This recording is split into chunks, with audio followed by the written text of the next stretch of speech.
اعوذ باللہ من الشیطان الرجیم بسم اللہ الرحمن الرحیم اللہم صلی علی سیدنا محمد وعلی آل سیدنا محمد واصحاب سیدنا محمد وبارک وسلم علیہ. السلام علیکم ورحمۃ اللہ وبرکاتہ.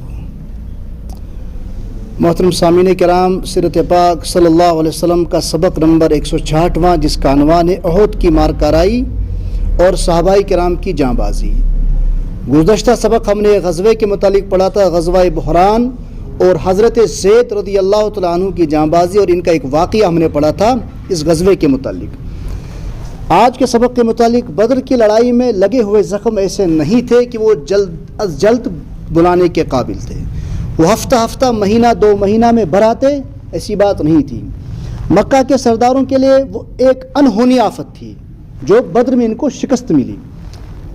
ابھی ان کا غصہ اور جوش انتقام میں ابل ہی رہا تھا کہ اوپر سے تازہ زخم لگتے ہی جا رہے تھے. پے در پہ ان کی سازشوں کی ناکامی اور ان کو شکست ملتی جا رہی تھی. پھر حضرت زید رضی اللہ تعالیٰ عنہ کے ان کے قافلے پر حملہ کرنے سے، جو پچھلے سبق میں ہم نے واقعہ پڑھا، دلوں میں آگ ہی لگ گئی تھی. اس میں بھی خاص کر وہ لوگ جن کے رشتہ دار، بھائی، بیٹے یا باپ جنگ بدر میں مارے گئے تھے، ان کا جوش تو ٹھنڈا ہو ہی نہیں رہا تھا. اس کا اندازہ اس سے لگایا جا سکتا ہے کہ انہوں نے مذاق اور تمسخر اور ہنسی کے ڈر سے بدر میں مرنے والوں پر ماتم کرنے پر بھی پابندی لگا رکھی تھی کہ تم ہیکن ماتم تہ کرت کہ کاما ایسے سائیت شکستس پیٹھ پابندی لگا دی انہوں نے ماتم کرنے کی بھی. بدر کے قیدیوں کو چھڑانے کی جلدی بس رشتہ داروں کو ہی تھی. جو رشتہ دار بدر کے قیدیوں میں تھے، رشتہ داری ان کو چھڑانے کی جلدی کر رہے تھے. بڑے سردار تو کہتے تھے کہ ہم ابھی اپنی طاقت سے چھڑا لیں گے. اور سب سے بڑی بات، ابو سفیان کا قافلہ جو بدر کی مقام پر پہنچ گیا تھا اور پھر بحفاظت مکہ کی جانب نکل گیا تھا بدر کی لڑائی سے پہلے. لڑائی کی ابتدا ہوئی تھی. اس کا سارا مال ابھی بھی امانت کے طور پر دارالندوہ میں رکھا ہوا تھا، جہاں پینچ آسان لگن من مشرکین مکان دارالندوہ استطفان پارلیمنٹ تمچ.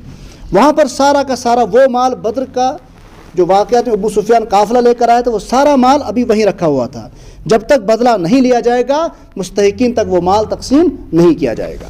جو ابو سفیان ونم سن 3 ہجری رمضان المبارک کے مہینے میں، یعنی جنگ بدر سے ٹھیک 1 سال بعد، آخری بعد، مکی سرداروں نے بدلہ لینے کے لیے پنچایت بٹھائی، جس میں سارے بڑے سرداروں کو شامل کیا گیا. ابو جہل کا بیٹا اکرمہ، نیز ابو سفیان اور صفوان ابن امیہ نے بڑی جوشیلی تقریریں کی اور یہ مشورہ دیا کہ ابو سفیان کے قافلے کا اصل مالکوں کو دے کر، جو مال تجارت کی غرض سے شام سے آیا تھا، وہ مالکوں کو دے کر باقی سارا نفع اس جنگ میں لگایا جائے گا جس کے لیے اب ہم تیاری کریں گے، یعنی کہ جنگ احد کے لیے.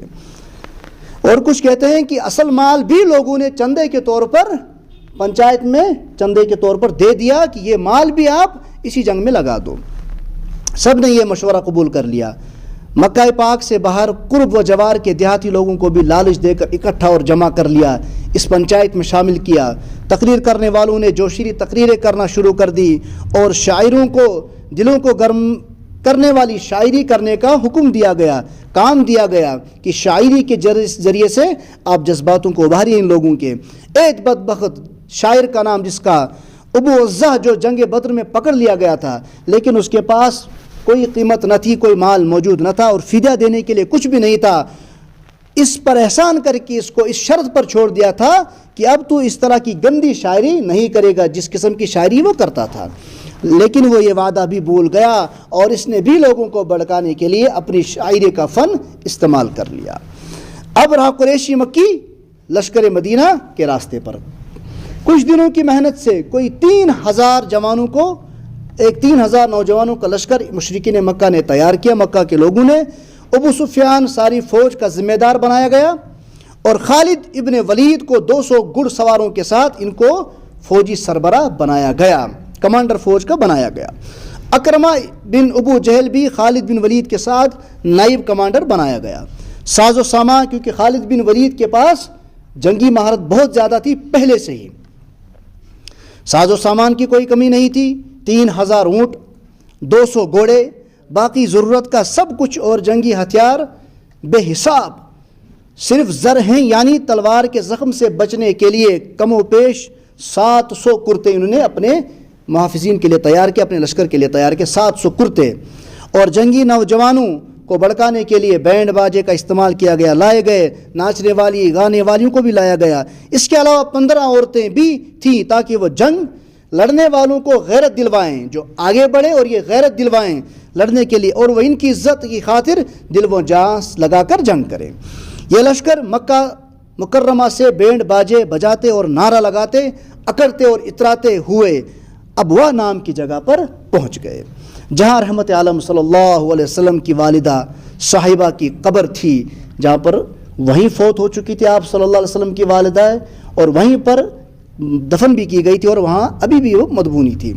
ابو سفیان کی بیوی ہندہ جب اس مکی لشکر کے ساتھ وہاں سے گزر رہی تھی، جب وہاں قیام کیا ابوا کی جگہ، اس ابو سفیان کی بیوی ہندہ نے کہا اپنے دل کی آگ بجھانے کے لیے کہ یہ قبر اکھاڑ دی جائے، لیکن ابو سفیان نے اور دوسرے لوگوں نے یہ منع کر دیا کہ اس قبر کو مت اکھاڑو، یہ بد اخلاقی ہے اور اس کا انجام برا بھی ہو سکتا ہے. یہ تھا آج کا سبق. اللہ تبارک و تعالیٰ میں سیرت پاک پر عمل کرنے کی توفیق عطا فرمائے. اگلا سبق ہوگا رحمت عالم صلی اللہ علیہ وسلم کو حملہ کی خبر. وصلی اللہ تعالیٰ علی خیر خلقی محمد وعلی آلہ وصحبہ اجمعین برحمتک یا ارحم الراحمین.